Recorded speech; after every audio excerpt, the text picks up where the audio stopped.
એ છોડ્યું ઊભી રહો તો મારે તમારી યાર વાત કરવી છે. હાલ ખાવાની પાછળ છે ને સમય નો બગાડવાનો હોય.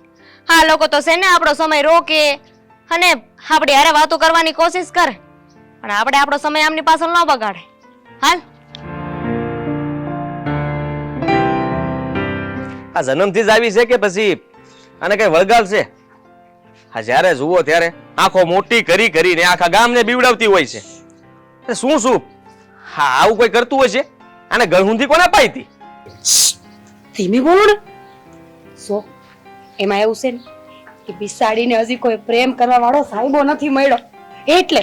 અને આમે તો એના ઘરમાં પહેલેથી છે ને વેર ને વસન ને એવી જ વાતો થતી હોય છે એટલે આના મગજમાં ગુસ્સો ભરાઈ ગયો છે.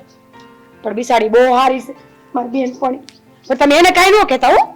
આ કહેતી હોય તો મારે સોગતું ફીટ કરવાનું જ છે.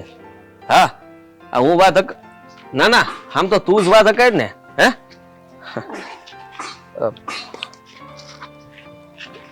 બસ હવે અમારે ઘર છે હા ત્યાં લઈ જવાની છે પ્રસાદી અને તહેવાર હોય ને તો ઘેરે આવીને વાત કરવાની. બાકી જય શ્રી કૃષ્ણ. અરે હા બસ હું જાઉં છું હો. ઉભા રહો. એ ભલે ગઈ. હા મારે તમારી હારે થોડી વાત કરવી હતી. તે દિવસે હું મારા કાકા તમારા ઘેર નહોતા આવ્યા તમારા બાપુને મળવા પણ તમારા બાપુ તો મળ્યા નહીં. હવે એ વાત તો જવા દો પણ અત્યારે આપણે આ શેઢા માટે થઈને જે માથાકૂટ થઈ હતી એની વાત ઉખડી હતી. મને લાગે છે કે તમે એ હંધી વાત જાણો છો. મારી આ સાચી હકીકત જાણવી છે કે વાત થઈ હતી હું અને બન્યું તું હું. કારણ કે મારા કાકાએ આ લગ્ન હું કામ નહીં કર્યા હોય આ હંધુય મારે જાણવું છે. મને એકવાર જણાવશો?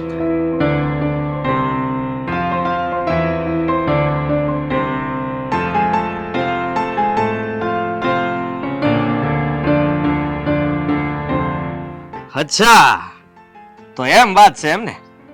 તો પછી કરો કંકુના.